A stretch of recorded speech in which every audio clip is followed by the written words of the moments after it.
Ça fait maintenant 3 ans que j'ai commencé à entreprendre et je suis passé de 0 à 70 000 € par mois dans mes différentes activités autour de la location courte durée.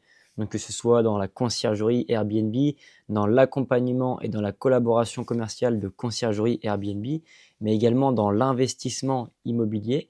Et je suis issu d'une famille qui n'a jamais entrepris. Donc le parcours a été très dense, il a été rapide. Il y a des personnes qui ont fait beaucoup plus que moi. Il y a des personnes qui ont fait aussi moins. Mais en tout cas, ce qu'on ne peut pas m'enlever pendant ces 3 ans, c'est que j'ai travaillé de manière acharnée. Et j'ai appris énormément de choses durant tout ce parcours qui est vraiment qu'à ses bases parce que je compte aller beaucoup plus loin.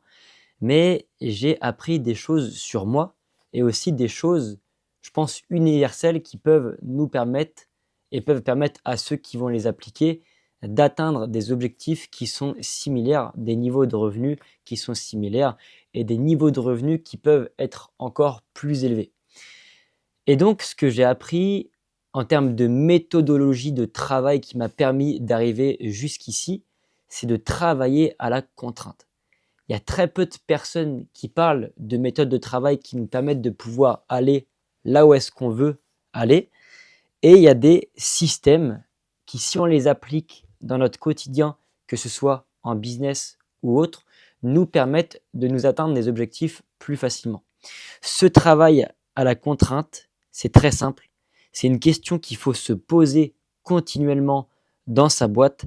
Qu'est-ce qui nous empêche de faire plus de volume ou qu'est-ce qui nous bloque qu'est-ce qui me bloque et qui ne me permet pas d'aller là où est-ce que je veux aller par rapport aux paramètres et par rapport à toutes les cartes que j'ai actuellement dans mes mains.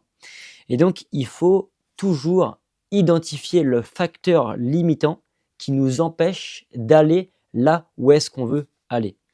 Et donc, pour ça, il faut identifier dans un premier temps tous les paramètres de notre business qui influent sur la réussite.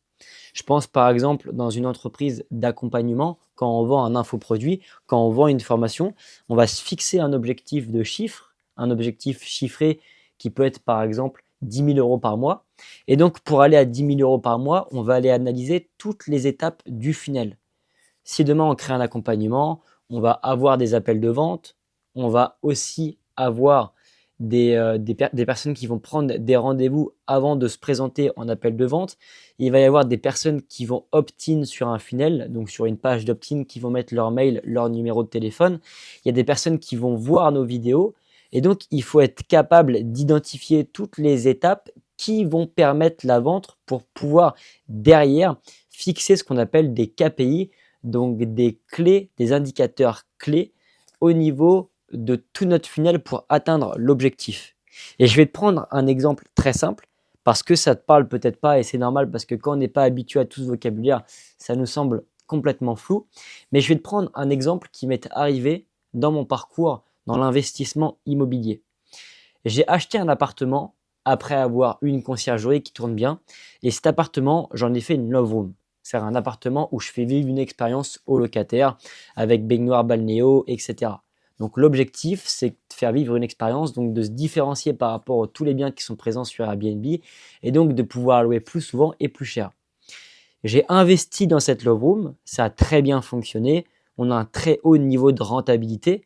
Cet appartement nous rapporte en général entre 1300 et 1600 € de cash flow par mois et il est à plus de 20% de rentabilité nette. Donc c'est énorme. Et donc forcément, ayant vu ça, j'ai voulu répliquer cet investissement. Sauf qu'il s'avère que j'avais pas suffisamment de bilan aux yeux des banques pour qu'ils puissent me refinancer sur un projet immobilier et le revenu que je générais au moment où j'ai voulu réinvestir courant 2023 n'était pas suffisant pour pouvoir réacheter un appartement similaire. Et donc j'ai fait un premier projet, c'est pas passé au niveau du financement bancaire. J'ai fait un deuxième projet en pensant apporter des solutions que j'avais pas apportées sur le premier, qui n'est toujours pas passé au niveau du financement bancaire. Et sur ce deuxième projet, j'ai perdu 10 000 € parce que j'ai pas respecté les conditions suspensives. Le bien coûtait 100 000 €. Quand on respecte pas les conditions suspensives et qu'on n'achète pas un appartement, on paye 10% du montant de l'investissement. Donc 10% de 100 000, ça fait 10 000 €. On était trois, on a perdu chacun 3 333 €. Sauf que nous, on ne s'arrête pas là. Ce qu'on veut, c'est investir. Et donc, on s'est dit, OK, on n'a pas pu investir. Les personnes ne nous ont pas prêté de l'argent. Enfin, les banques, entre guillemets, ne nous ont pas prêté d'argent. Donc, comment est-ce qu'on peut faire pour acheter des appartements sans passer par les banques? Donc, on a réfléchi à tous les paramètres qui faisaient qu'un investissement pouvait être un investissement rentable, mais pouvait être aussi surtout un investissement qui passe. Et donc, un financement. Donc, on a réfléchi à tout ce qui nous permettait de passer un investissement immobilier. Il faut avoir les connaissances, il faut avoir les compétences, il faut avoir le temps pour trouver le bien, pour le gérer, pour l'optimiser. Il faut connaître son marché et il faut avoir l'argent pour lever de l'argent. Et donc, on s'est dit, OK, on a le temps, on a les connaissances, on a les compétences et on connaît parfaitement le marché immobilier local. Nous, on sait placer de l'argent, on sait placer de l'argent à des rentabilités de 20%.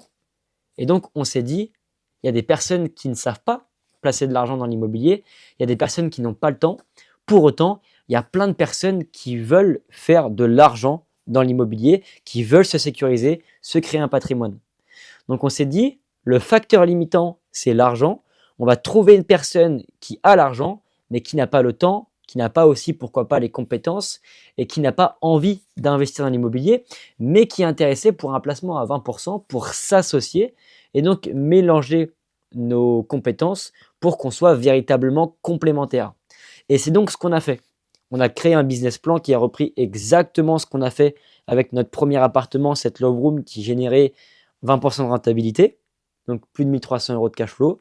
On a créé un business plan, on a retracé tout le processus d'investissement entre le moment où on a commencé à chercher jusqu'à ce qu'on trouve, jusqu'à ce qu'on mette l'appartement en location, en passant par le fait de trouver l'appartement avec tous les critères, surface, mètres carrés, etc. On a créé ce business plan et on est allé voir les investisseurs, des personnes qui avaient de l'argent de côté, mais qui n'avaient pas le temps pour placer l'argent. On est tombé sur plusieurs investisseurs, on a réussi à trouver une personne qui était prête à nous financer. Et cette personne-là, elle a mis l'argent cash sur une société civile, la SC Investipic. On est associé à 4. Axel qui trouve les biens, Maxime qui finance, Ryan et moi qui gérons les biens. Et donc, en l'espace de 2 mois, on a signé 3 appartements.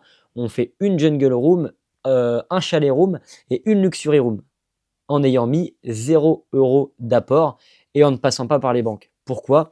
Parce qu'on a travaillé à la contrainte et parce qu'on a identifié le facteur qui nous empêchait d'investir dans l'immobilier. Donc, à partir du moment où on est suffisamment intelligent pour analyser tous les facteurs qui touchent à notre business, à partir du moment où on est suffisamment persévérant et qu'on est capable d'identifier la contrainte et qu'on réfléchit pour solutionner cette contrainte, alors on finit toujours par atteindre nos objectifs et c'est exactement avec cette méthodologie que je suis passé de 0 à 70 000 € par mois en l'espace de 3 ans.